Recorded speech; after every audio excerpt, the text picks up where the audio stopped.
here today. Her name is Krystian Leonard. She's a student at Robert C. Byrd High School here in the city. And first of all, good morning. Good morning. Good morning to you, and glad to have you in here today. First of all, what are you, a junior in high school? Yes, I'm a junior. Okay, very, very good. Tell us a little bit about Krystian Leonard up to this point, and then we'll get into some topics here.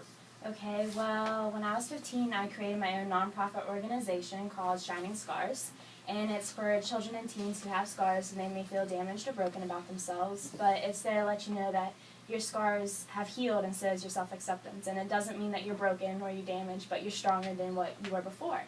And I've had this organization for 2 years now because I just turned 17, and I was on my high school dance line for 2 years. And I play tennis, I love to dance, I have my own children's book that is published called Shining Scars, and just everything else in between.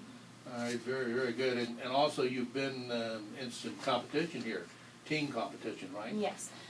Tell us a little bit about that. Okay, well, I'm involved in the Miss America organization. So in 2012, I was Miss Morgantown's Outstanding Teen. And I went to the Miss West Virginia's Outstanding Teen State Pageant, and I placed first runner-up.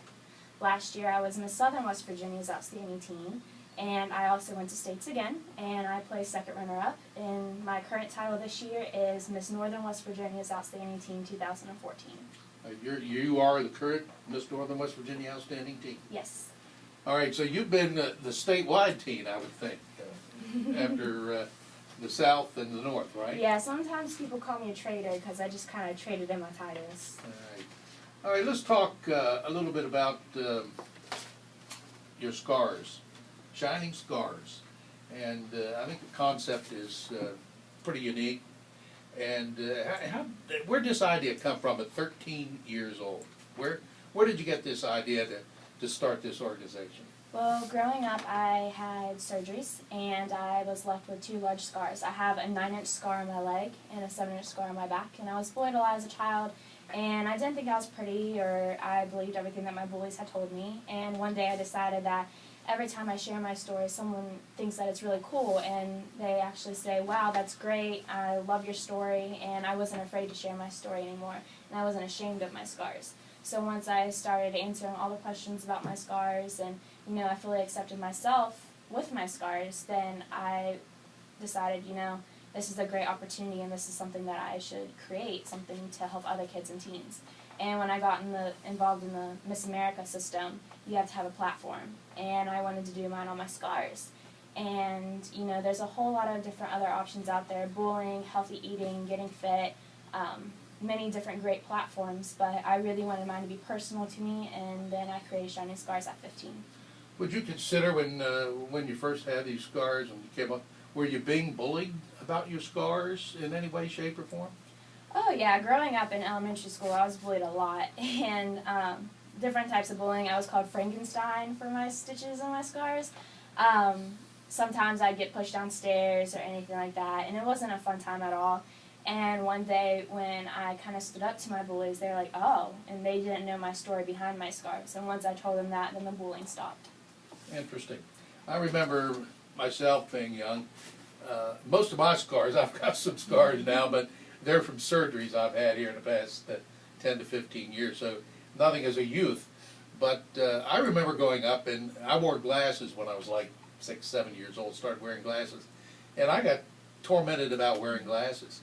But I had no idea to come up with something like this to combat it and face it. And the big thing here is you're facing this problem head on, and that's what you decided to do, right? Yes. Okay, very, very good. What about your friends and people around you? What do they think of what you're doing here with this scars thing, the Shining Scars?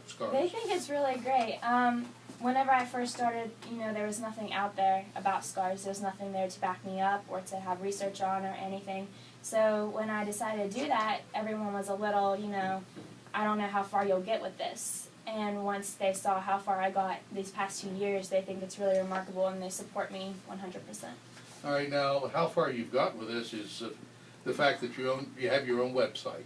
Yes. And tell us a little bit about that and how you got started with that. After I created Shining Scars, I decided to have a website so it's an easier contact.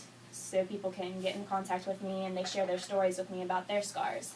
And after that, just went head on, and after I wrote my children's book and got it published, it also went on my website, and people can order the books from me. And I also started my own program called Stars for Scars, and it's anyone who wants to buy my children's book and donate it to the Children's Miracle Network Hospital in Morgantown.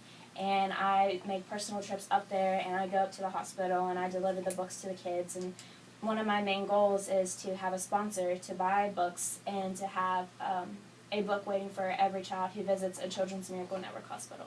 And I would venture to say, I want to talk a little more about the book too, but I would venture to say with your website, you've been in contact with other youth across this country, right? Oh yes, I met a girl from Oklahoma, and she has a scar that she got from a car wreck, and she was very embarrassed, and she's also in the Miss America organization. So once she saw my platform and what I was doing with it, she thought it was really unique, so she'd love to share her story with me. How many contacts have you had on your website? Any idea? Any idea? Probably close to around 200. Is that right? Yes. Well, I think that's fairly good. Thank you. All right, now the book that you've written. Tell us a little bit about that and where that idea, I mean, obviously, the Shining Scars thing, but where did you actually get the idea to sit down and write a book? I had a meeting with my pageant coach, and she said, well, why don't you write a book so you can get in contact with kids at a younger age and to teach them about scars and not to bully them and not to isolate children. So I said, okay, and I went to my house and I just sat down and I said, well, you know, I want to make it a star who has a scar. So little Eugene was formed, and he's a little star who flies across the sky too fast and he falls on the moon. And when he falls on the moon, he gets a scar from hitting his head. And he's real nervous to tell his friends, and he went to bed, and the next morning he woke up, the scar shined brighter than the rest of his body, and he wasn't afraid anymore. So he ran to his friends, and he showed them his scar, and my book says he taught about how it glows, and he taught about how it shined, and all his little friends said, look at mine. So they were all hiding scars from each other, so it's a really great, happy ending, and it teaches little kids that your scar makes you unique, and it tells your story, and you shouldn't be afraid of it. The main character in the book is Eugene. Where Yes. did the name Eugene come from? And the reason I asked that, my father was a Eugene. Oh, okay. And my son is a Eugene. So, Wow, okay. So that's interesting. After I got done writing my book, I still hadn't named my little star, and my dad's best friend is named Eugene, and he was sitting in my living room watching football, and he asked me, well, what are you going to name him? And I said, I'll name him after you, Eugene. And so his name's now Eugene. And Eugene will become famous, right? Yes, absolutely. How many pages in the book? And what is the demographic here? What age group are you aiming for with the book? Anywhere from the ages from preschool to 2nd and 3rd grade. Okay. And this is a book that can be read to children, obviously. And have you done that? Have you gone out and read to groups with this? I love to visit elementary schools, daycares, different events, different 4-H clubs, anything like that. Anyone who wants me to come and speak to a classroom of kids, I would love to do it. There's 31 pages in the book, and I have done that in this past year.